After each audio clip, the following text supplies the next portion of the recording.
Таңертеңгілік су ума әлде шипа ма? 5 қателіктен сақ болыңыз. Сәлеметсіздер ме, құрметті көрермендер? Бүгін сіздермен өте маңызды тақырыпты талқылайтын боламыз. Таңертеңгілік су ішудің тәртібі. Көпшілігіміз таңертең су ішудің пайдалы екенін білеміз, бірақ оны қалай дұрыс ішу керектігін біле бермейміз.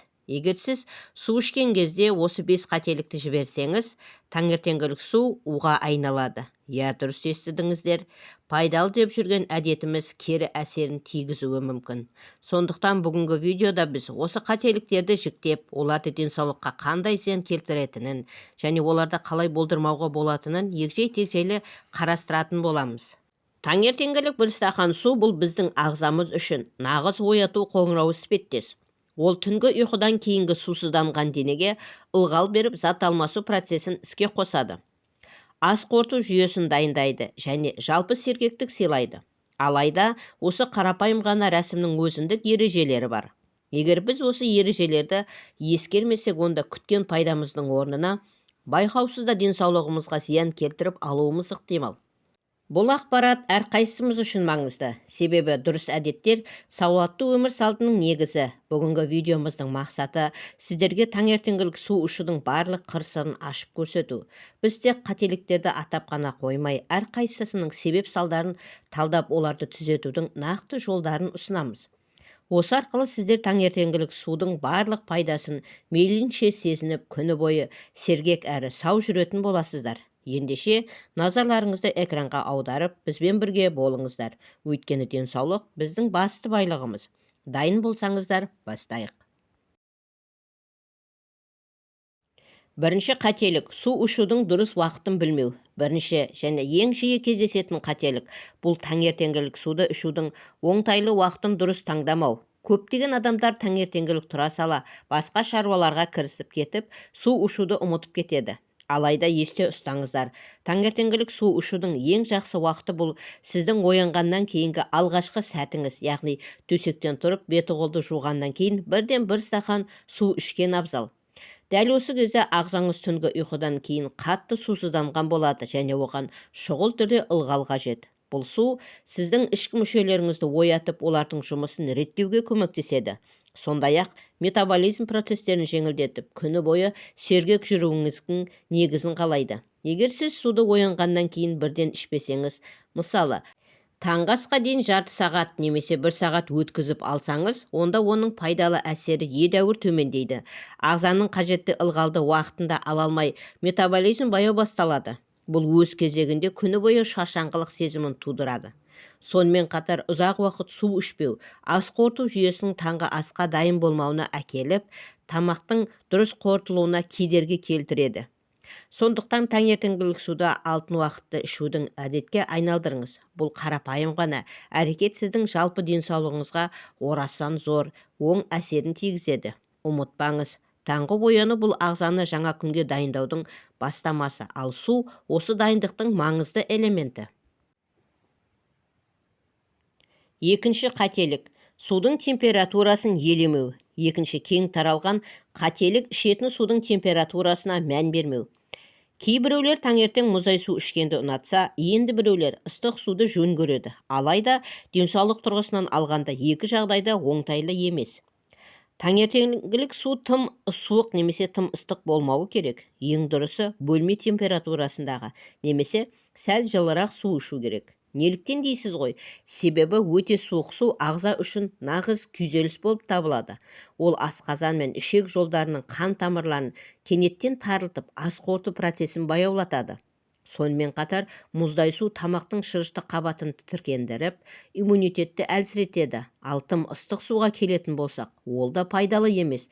Өте ыстық су ауыз қуысын мен өңештің нәзік қабатын күйдіріп зақымдайды. Бұл ұзақ мерзімді перспективада жағымсыз салдарға әкеледі. Сондықтан таңертеңгілік судың температурасы дене температурасына жақын, яғни 20-25 градус Цельсий аралығында болғаны дұрыс. Бөлме температурасындағы су ағзаға оңай сіңеді. Ас қорыту жүйесін тітіркендірмейді және ішкі мүшелердің жұмысын бір қалыпты іске қосуға көмектеседі. Егер сіз суды алдын ала дайындап қоймасаңыз, онда қайнаған суды суытып немесе таза суға Аздап ыстық су қосып қажетті температураға келтіруге болады. Бұл сіздің денсаулығыңыз үшін маңызды қадам болады. Үшінші қателік. Таңертеңгілік уақытта шамадан тыс көп мөлшерде су ішу. Көп болса, бұл жақсы деген қағида бұл жерде жұмыс істемейді. Керісінше, зиянын тигізеді. Әрине, судың ағзаға пайдасы мол, бірақ оны да мөлшермен ішкен жөн. Әсіресе таңертең ағза әлі толыққанды оянбаған кезде. Таңертеңгілік бір стақан шамамен 200-250 мг таза су жеткілікті болып табылады. Бұл ағзаны ылғалдандыруға, метаболизмді іске қосуға және ас қорыту жүйесін дайындауға толықтай жетеді. Ал егер сіз бірден жарты литр немесе одан да көп су ішсеңіз, бұл бірнеше жағымсыз жағдайларға алып келеді. Біріншіден, шамадан тыс су асқазан сөлін сұйылтып, оның концентрациясын төмендетеді. Бұл таңғы астың қорытылуына кедергі келтіріп, асқазанда ауырлық сезімін тудырады. Екіншіден, бүйрекке артық жүктеме түседі. Таңертеңгілік бүйректер жаңа ғана жұмысқа кіріскен болады. Сондықтан оларға бірден көп мөлшердегі сұйықтықты өңдеу қиынға соғады. Бұл ұзақ мерзімді перспективада бүйрек қызметіне кері әсер етеді. Үшіншіден, ағзадағы электролиттердің тепе-теңдігі бұзылады, яғни пайдалы минералдар шайылып кетеді.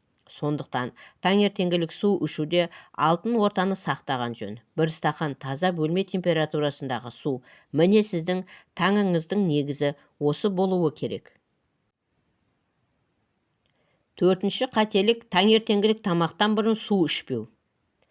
Таңертеңгілік тамақтан бұрын су ішпеу жиі кездесетін қателік. Бұл таңертеңгілік асты ішер алдында су ішуді ұмыту немесе бұл әдетке жете мән бермеу. Көпшілігіміз таңертең ояна сала бірден таңғы асқа отырамыз немесе кофе, шай сияқты сусындарды ішеміз. Алайда таңғы астан кем дегенде 15-20 минут бұрын бір стақан таза су ішудің маңызы зор.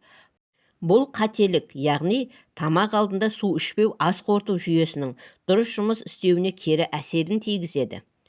Таңертеңгілік су асқазан ішек жолдарын алдағы тамақты қабылдауға дайындайды. Ол асқазан сөлін бөлінуін ынталандырып, ферменттердің белсенділігін арттырады. Егер сіз таңғы астың алдында су ішпесеңіз, ас қорыту жүйеңіз ұйқылы ояу күйде тамақты қабылдайды. Бұл асқазанда ауырлық сезімін, кебулерді және тамақтың толық қорытылмауын тудырады.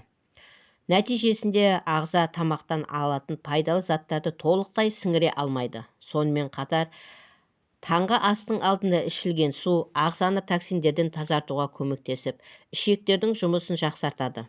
Бұл әсіресе іш қату проблемасы бар адамдар үшін өте пайдалы.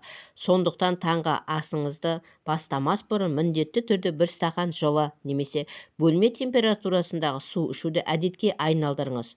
Бұл сіздің ас қорытуыңызды реттеп, күні бойы өзіңізді жеңіл сезінуіңізге көмектеседі.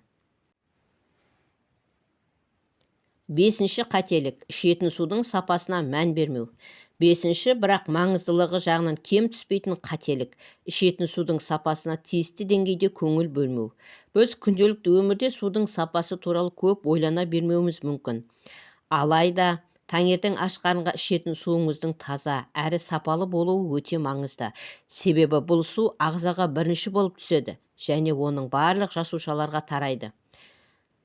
Егер сіз сапасыз тазартылмаған су ішсеңіз, онда пайданың орнына денсаулығыңызға зиянын тигізетін боласыз. Краннан аққан судың құрамында хлор, ауыр металдардың тұздары, бактериялар немесе басқа да зиянды қоспалар болуы мүмкін. Бұл заттар ағзаға жинала келе түрлі аурулардың дамуына себепкер болады. Сондықтан таңертеңгілік ішетін суыңыздың сапасына ерекше назар аударыңыз. Ең дұрысы фильтрден өтілген немесе қайнатылып суытылған таза суды пайдалану. Бөтелкедегі тазартылған суды да пайдалануға болады, бірақ оның да сақталу мерзімі мен шарттарына мән берген жөн. Есіңізде болсын, таза су бұл денсаулықтың негізі. Ол ағзадағы барлық биохимиялық процестерге қатысады, жасушаларды қоректендіреді, токсиндерді шығарады және иммунитетті нығайтады. Сапалы су ішу арқылы сіз өзіңіздің жалпы жағдайыңызды жақсартып қана қоймай, созылмалы аурулардың алдын аласыз. Таңертеңгілік су ішу рәсімін денсаулыққа пайдалы ету үшін оның сапасын бірінші орынға қойыңыз. Бұл сіздің ағзаңызға жасаған ең жақсы қамқорлығыңыз болады. Міне құрметті көрермендер, біз бүгін таңертеңгілік су ішу кезінде жиі жіберілетін 5 негізгі қателікті талқыладық. Көріп отырғандарыңыздай қарапайым ғана әдеттің өзіндік ережелері мен қыр-сырлары бар екен. Су ішудің дұрыс уақытын білмеу, судың температурасын елемеу, тым көп су ішу, таңғы астың алдында су ішпеу және судың сапасына мән бермеу осы қателіктердің барлығы біздің денсаулығымызға кері әсерін тигізетіні анық. Енді сіздер бұл қателіктер туралы білесіздер және олардан аулақ болудың жолдарын түсіндіңіздер деген үміттеміз. Есіңізде болсын, таңертеңгі дұрыс ішілген 1 стақан жылы су бұл сіздің күні бойы сергектігіңіздің, жақсы көңіл күйіңіздің және мықты денсаулығыңыздың кепілі. Бұл пайдалы әдетті өміріңіздің ажырамас бөлігіне айналдыру арқылы сіз ағзаңызға үлкен көмек көрсетесіз. Ағзаңыз сізге алғысын білдіретіні сөзсіз. Осы қателіктерден аулақ болыңыз және таңертеңгілік су ішудің пайдасын көріңіз. Денсаулық бұл біздің ең басты байлығымыз. Сондықтан оған немқұрайлы қарамауға тырысайық. Осымен видеомыз аяқталды. Бүгінгі ақпарат сіздерге пайдалы болды деп ойлаймыз. Егер видео ұнап жатса, арнаға тіркеліп лайк басуды ұмытпаңыздар. Өздеріңіз таңертеңгілік су ішу әдеттеріңіз туралы немесе сұрақтарыңыз болса, пікірлер бөліміне жазуға болады. Біз әрбір пікірді мұқият оқып жауап беруге тырысамыз. Сіздермен бірге болғанымызға қуаныштымыз. Келесі видеода кездескенше аман сау болайық. Дендеріңіз сау болсын. Ақпаратымыз пайдаларыңызға жарасын.